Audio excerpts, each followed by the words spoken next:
Myths change over time because they're not real. They're stories. Someone will say, "Oi, he shoots lightning," and the next guy will say, "Oi, he shoots lightning out of his ass." And the next guy will say, "You must construct additional pylons." So take this and every mythology video, book, etc. with a grain of salt. There are many sources, and all of them are wrong.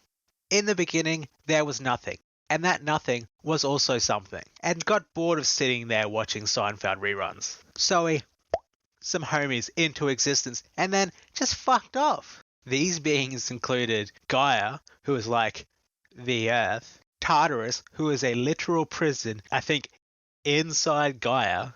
Whole thing's shoddy, don't worry about it. And Eros, the concept of love. Gaia wanted children, so she birthed a child from nothing, who she could conceive children with. This was Uranus. The sky, of course. She blinked her son and had the Titans. There are 12 of them, but the only ones we care about are Kronos and Rhea. Then they had the disgusting f***ing abominations, the 3 Cyclops and the 3 Hecatoncheires, beings with 50 heads and 100 arms. My boy Uranus reacted rather negatively to the sight of his children, so he threw them into his uncle, Tartarus, the prison, in Gaia. This was apparently seen as a negative in the myth, but any sane person react this way if their significant other birthed literal monsters. You'd scream, he just threw them away. Father of the year, really? Nah, I'm kidding. He was the worst. Gaia got a little cross with him and made a sickle, and asked her children to go for his disco stick. They pussed out, all except for Kronos, the youngest, most courageous, and shittiest of the bunch. So Kronos cut his dad's, the sky's, balls off. His genitals landed in the water, and out of this concoction of flesh, blood, seawater, and semen birthed Aphrodite. The blood from his wound also created the monsters and nymphs and shit. You kids like incest?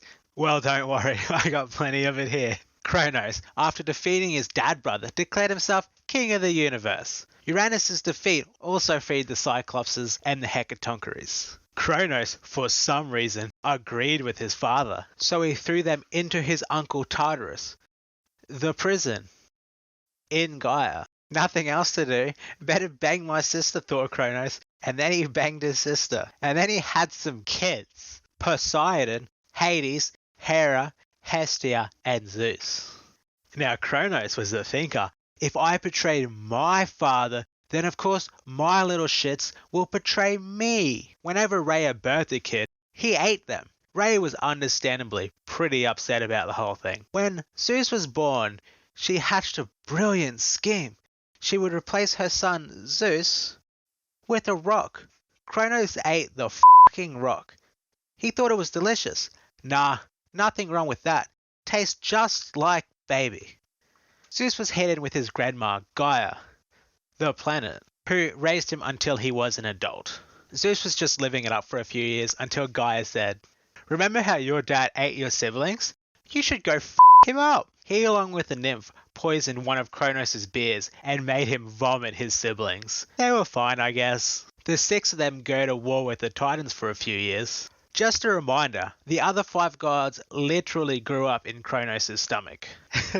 Their life was birth, swallowed, potentially. Thousands of years in darkness, vomited out, and then some guy recruits them. Zeus recruited a bunch of minor gods and such, as well as the Cyclopses and the Hecatoncheires, who thanked him with gifts. The Cyclopses, being great smiths, I guess, crafted Zeus his lightning, and the Hecatoncheires just threw at the Titans.